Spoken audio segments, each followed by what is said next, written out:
All right. First and foremost, I would like to give all praise and glory unto Yahweh, Bahashem Yahweh Shah, Bahashem Kakadash. Double honors unto the apostles and the elders of GMS who rule well, teach well, being great examples to us younger brothers. And peace and blessed salutations to the hopeful lake out there pushing his word and truth and in sincerity across the four winds in the name of Yahweh Bahashem Yahweh Shah, pushing to get up out of here. Shalom to the hopeful lake, the believers, the listeners who have came back to the obedience of the scriptures through faith in Yahweh by Shema Shai. And what I want to discuss today, just dealing with bond men and bond women, you know, because within this society, all right, especially, this modern time, we've been far removed, from that ancient noble way of our forefathers. You see, we've been far removed, and our people think on such a low level, and they think pretty much there's no success above having, a lot of money. They count that as the only prosperity. Men, talking about how many hoes they got, all right? No legacy. You got women that brag about, all right, how many niggas they got, that's benefiting them. You see? And that's pretty much the thought of prosperity when you think of our people, status, a good job, nigga got that mind frame, a good job, and they think that's some type of prosperity, man. But prosperity begins with sovereignty, man. All right? True prosperity is sovereignty, when you can rule over people. And see, that's what's promised to the nation of Israel. Now, when you go into rulership, all right, there's particular things that are normal. See, I said we've been so far moved from rulership and sovereignty, and that ancient way that when you read the scriptures, a lot of people read it, and be offended because they don't understand, all right, rulership. They don't understand, all right, the ancient way, all right.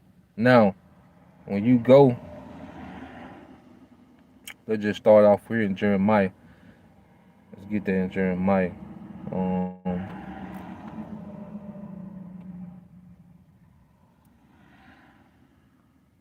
all right, so when you get Jeremiah chapter 6,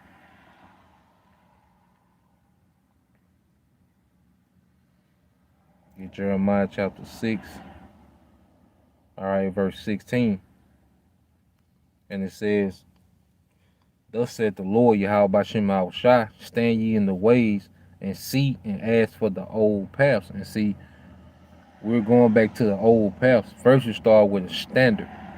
You see that? It starts with a standard. The law, statutes, and commandments. Those are the old paths. That brings order, and that brings us closeness with our power. And through Yahweh Shai, all right, his sacrifice, which it was opened up a new covenant for us, that's going to bring us into rulership. All right? And you got to understand, all right, the perks of rulership. That's something, them heavily interested in, just, the perks of rulership, just watching a lot of, older films, and you see, pretty much the perks of rulership. And a righteous rulership is going to benefit everybody, even eventually the people that's in servitude unto us. All right, Esau isn't going to be destroyed, but these other nations that's in servitude to us, it's going to benefit them, and they're going to love it. You see, after a while.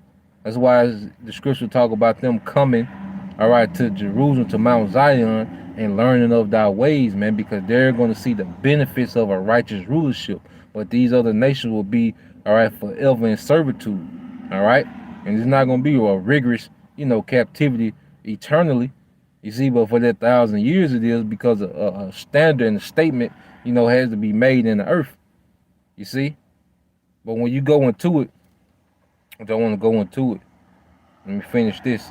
It says, "Thus said the Lord Yahweh Bashem Shai, stand ye in the ways and see and ask for the old paths wherein the good way, and walk therein, and ye shall find rest for your souls." But they said, we will not walk therein. Yeah, the masses of our people don't want to walk, all right, in that old way. You see, they think the Bible is outdated, and pretty much Esau, Edom, The way he has watered down, the Bible with Christianity. When you think of Christianity, you don't think of rulership. You know, you don't think of servants. You don't think, of prosperity. All right, as a ruling nation, you don't think about your whole nation being in power. All right, when you deal with Christianity, man. All right, it's that pretty much the New World Order doctrine. Everybody equal, all about love, accept everything, and you know that's that. But no, the scripture is talking about The scripture talks about whole nations of people coming and going out of power, and at the end, all right, Israel has an everlasting kingdom that's promised unto them. Now, it was normal, all right, for our foremothers to have handmaids. I wanna harp on handmaids because it was a question asked, yesterday. The sister, I think Princess Judith, if I'm not mistaken, but she asked about concubines and different things in the scriptures in the kingdom. Well, you have to understand that handmaids, all right, are very vital, you know, within rulership. All right, handmaids will be very useful. These heathen women will be very useful, in the kingdom, and in the kingdom of heaven. All right, the men of Israel, is going to be above everyone. All right, and then you're going to have the women of Israel under those men, and those women will be above. All right, all these other heathen women. You see, and we're going to go into that. We're going to go into the structure, all right, of a noble household. All right.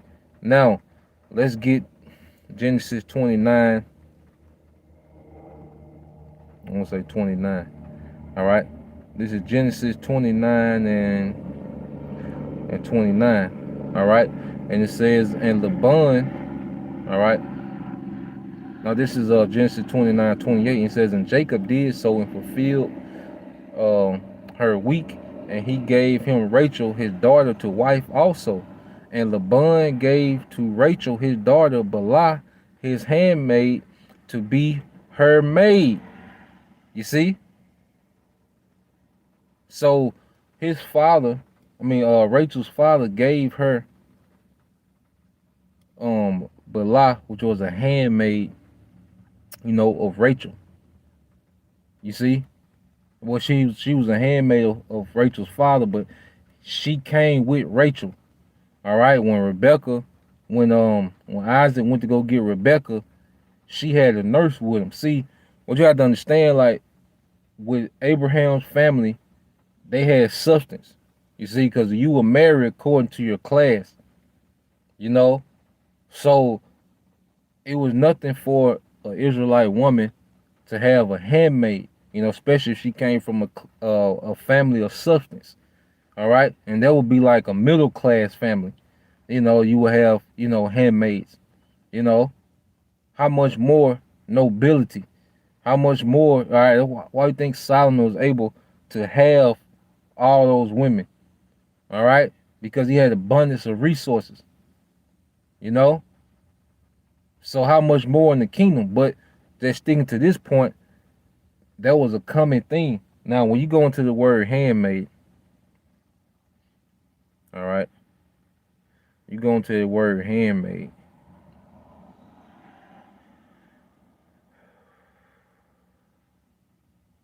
All right.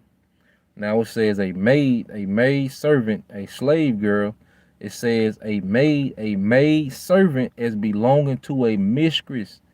See, what you have to understand is Rachel and Leah, they didn't stay in the same house, but they each had a handmaid. You see, and Rachel was the mistress of whatever house she stayed in, which mistress just goes into a female version of saying like master. All right. So Rachel, all right, was the mistress of one house, and Leah was the mistress of another house, and they had the handmaids under them. All right, and there was always a way of our forefathers. Now, let's go from there. Let's go to Leviticus and see what happened. The serpent, like Esau eating the serpent, came with another way, and pretty much liberated Eve from under Adam, you know, to pretty much make it seem as if he had a better way. Cause now, instead of a woman being under, a man, you know, and then the woman having other women under her, no, she wants to have multiple men, well, pretty much she's treated, all right, like the king, you know. She's pretty much in the stead of a king. Like you look at these women, that's the mind frame they come in. Like you got to prove, you're worthy for them. You know, you got to prove what you got to offer them. You see, that's what the serpent came to with Eve, not knowing that Eve had it made. You know, our foremothers, they was in some good situations, man. Like I say, Esau paint that picture, like it, every in the ancient world, everybody was like mist on the color purple. No, man. All right, we came from a noble people, man, where the men were set up, the women, all right, was set up. When we was obedient to our power, you know, and this was a common thing. This was a common way, having handmaids. So when you go into Leviticus, what do the scriptures say? All right, when you go to Leviticus, uh, let's go to Leviticus 25. All right, Leviticus 25 and 44. All right, this is Leviticus 25 and 44. It said, both thy bondmen and thy bondmaids, you see that, which thou shalt save, shall be of the heathen that are round about you. Of them shall you buy bondmen and bondmaids. You see? Because you got to understand, these these people ain't gonna be eunuchs, all right? Like the bond men and bond women that we're gonna have in the kingdom, these heathens, they're gonna have children, and our children will inherit their children. All right? That's how it's gonna work. Slaves are gonna reproduce themselves. Bond men and bond women, they're gonna reproduce ourselves as our families grow. The bond men and bond women, they're gonna have to multiply. You see? So bond men and bond women, all right, you're gonna have, like I say, women that are gonna be more domestic slaves, you know, and men are gonna be more so of the hard laborers, especially that first, 1,000 years. You see, just like it was, like you had Jake Eve was out there in the fields too, you know, but you had some Eve, all right, the best of the best. The pretty girls were where they was in the house. Now Esau was wicked as hell. He'd deal with somebody's wife, and he was into all type of abominations. All right, but that's just how it was, man. Like the prettier, all right, the best looking women would be in the house. That's just how they went, and that's with any captivity, man. So reading it again, it said, both thy bondmen and thy bondmaids which thou shalt have shall be of the heathen that are round about you. Of them ye shall buy bondmen and bondmaids. Now, when you go to the promise, to let you know that the Israelite man and Israelite woman, all right, are going to receive all the benefits of rulership. All right, the men are going to receive, you know, all the the dominion, you know, all that dominion, all that power, you see, and the women will get the benefit off that.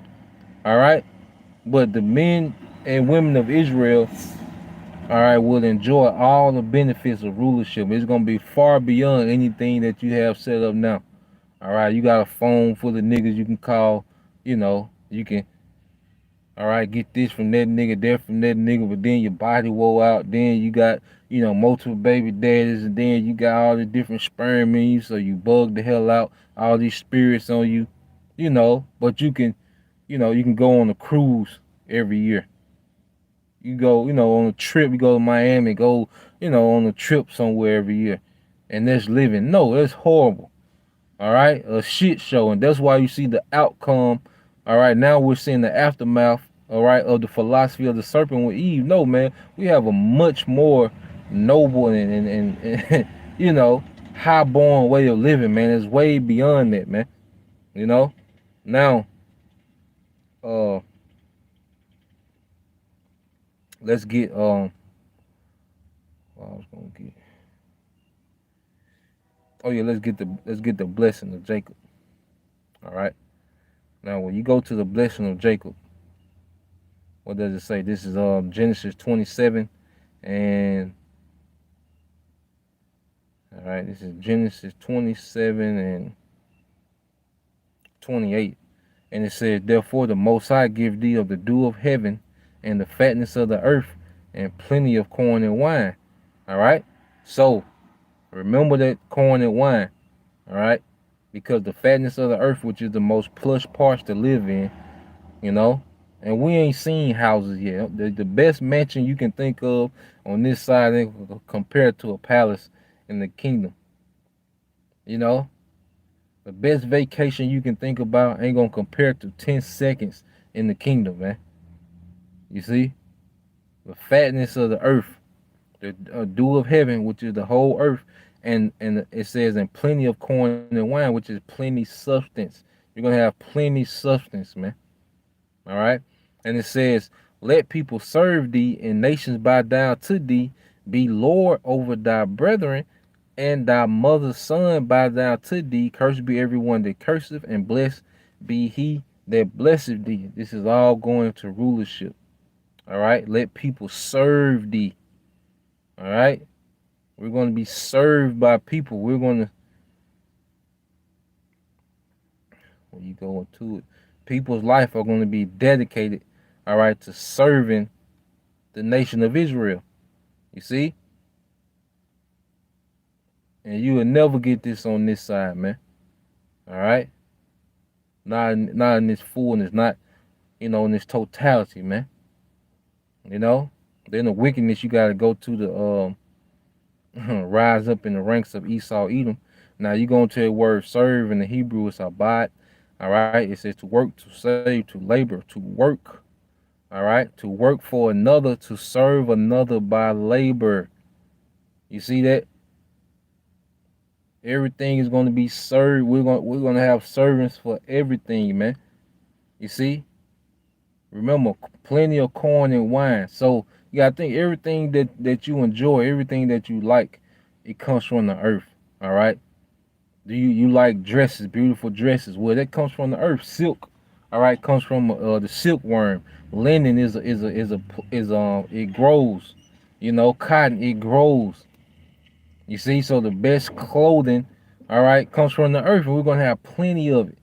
You see, everybody talking about marble floors and all this. Well, we're gonna have precious stone floors, all right, and that comes from what the earth. So plenty of corn and wine. You think they're talking about ears of corn and some boost form. No, man, it's talking about resources because wine comes from what the grape, which is a resource. Corn is a resource. And when you have abundance of it, it said plenty. When you have abundance of it, all right, you need servants, all right, to make it useful. That wine, we're not going to be trading grapes in the kingdom. No, people are going to be trading grapes in the kingdom. These heathens, they're going to be, all right, trading the grapes in the wine press, making fresh wine. All right, it's going to be our vineyard, but they're going to make it useful for us, man. All right. Those we can have orchards of peach trees and different trees, but hey, them peaches ain't gonna turn the cobbler by themselves, man. No, you're gonna have people that's gonna make that process happen, man. You know, hey, your husband coming home from, you know, a long day of ruling. You see, he coming to your palace tonight. You see, hey, you want him a fresh lamb dinner? Well, hey, that servant got to get to it, man. These people got to make it work. The men gonna have to do the slaughtering, and the women gonna, do the prepping and cooking, man. You know, these heathens, man. All right, the script say gonna be continued unemployment. Ain't gonna be nobody just floating around single and doing them and taking selfies. No, everybody gonna have something to do. Everybody gonna have some type of responsibility in the kingdom, man. You know, ain't gonna be none of this life of now. All right, you just got a bunch of random people trying to find themselves. No, you gonna be born found. All right, so going on now. Remember, it said it blessed Jacob with plenty of corn and wine. Now let's prove that the men and women of Israel would enjoy the benefits of rulership. It's gonna be in order. All right, it's just gonna be in order where the men will be above and the women are gonna be under those men in order. All right. Now when you go to Zechariah, I want to say it might be 7 or either 8.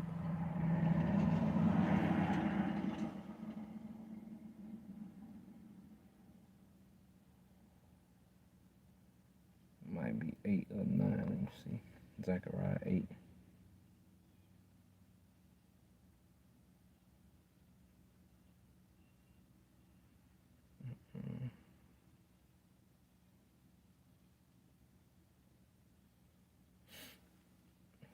Let's see real quick.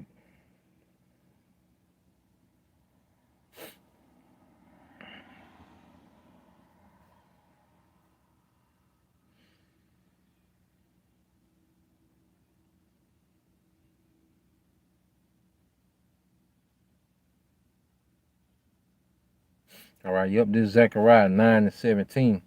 It says, "For how great is his goodness, and how great is his beauty. Corn, remember that? Corn shall make the young men cheerful." All right? Because what? That's a resource, man. You know? Like, you get excited now. If you got $10,000, man, you will be, you'll be so excited, 10, $100,000, you'll be so excited, it'd be hard to sleep, you know. But imagine when you got the earth's resources at your disposal, man. You know? Imagine that feeling. You see? Imagine you got the earth resources to your disposal, man. That's how it's gonna be in the kingdom, man. You know? And the earth gonna give forth its fruit, man. Things gonna grow faster, things gonna grow bigger, it's gonna have more nutrients. The earth gonna give its strength. Right now the earth is weak as hell under this rulership. You see? That's why scripture say a new heaven and a new earth. You see that? It's gonna be a new rulership, and the new earth is gonna give forth abundance, man. All right. It says, "For how great is his goodness, and how great is the beauty." It's It says, this is Zechariah 9:17. "For how great is his goodness, and how great is his beauty. Corn shall make the young men cheerful." All right, and new wine the maids. Talking about the women, and new wine the maids, showing that what, man, we're both going to enjoy the kingdom. We're both going to be in our rest. Now the Israelite woman still will be a servant under the Israelite man. All right, but it's not gonna be this overbearing. No, man, you gonna have servants. All right, you gonna oversee things. When you're a mistress of a household, your husband tells you something, and then you make it play out. All right, so it's gonna be beautiful, man. It's gonna be you sis, cause I don't know, 'cause I know we coming to the time now where all is the Israelite man pretty much being at the bottom. Esau, Edom, he presents this alternative way, this feminist way, and it's appeasing to the flesh. So if any sisters out there battling, you know, their demon, you have to understand, man, what's to come is gonna far exceed, this what Esau, Edom told you was living. It's gonna far exceed that, man. You know, we got a lot coming and to look forward to, man. You see, I say so. The Yahweh Shema Shai, he's a fair power, man. He's a just power, man. You know, because you'll think like, you know, Most High is he's he's all about, which he's all about men, of course, but he's not. The daughters of Zion gonna be on a whole nother wave, man. But it starts with the men. Yeah, we his sons, you know, and we have a great responsibility in the earth when it comes to rulership. You see, but you being the daughters of those men, all right. The scripture say you his daughters too, so you why how you think you gonna be set up, man? But the Most High loves order. He hates disorder. A woman that's out of order, he's gonna show you how much he hate that in the earth, man. You see? But we was always promised these things, dealing with owning these heathens, man. Now, let's get these two real quick. Now, what does it say in the book of Psalms, chapter 2? We all gonna be good, man, but it's about being in order, you know? It's about patience. Hey, your submission is gonna go a long way. It's gonna go a long way. And when you think about, you go to Psalms 2 and 8, it says, "Ask of me, and I shall give thee the heathen for thine inheritance, and the uttermost parts of the earth for thy possession." You see that? Going back to what? To the fatness of the earth, the dew of heaven. And see, the last thing you're going to be worried about as an Israelite woman in the kingdom is what your husband is doing when he ain't around you. All right, you gonna have plenty of things to keep you occupied. That's a thought process that was instilled, during this captivity. Because pretty much Esau made the Israelite woman in this captivity pretty much an overseer of the Israelite man.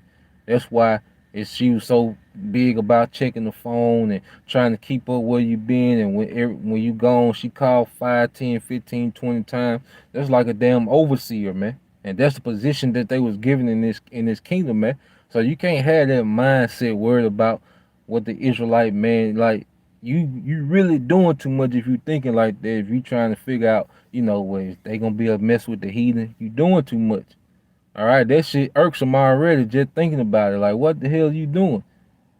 Don't be in that mind frame where you trying to oversee. You think you need to oversee, what men are doing. No, all right, that shit gonna die here. It's gonna die soon.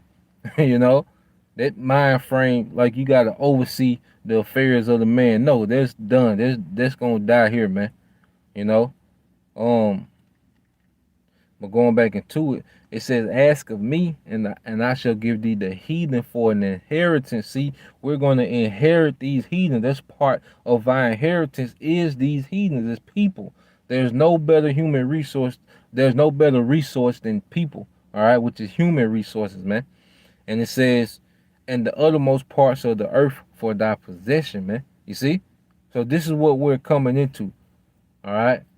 We're going to own people. People want to be our possession. Yep, like the brother said, true rulership. All right. This is Isaiah 14. I end it here.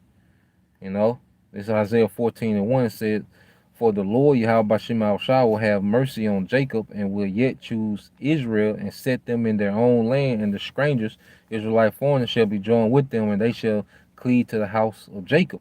And the people, all right, and the people shall take them," and these are the heathens, "and bring them to their place, and the house of Israel shall possess them in the land of the Lord for servants and handmaids." You see that?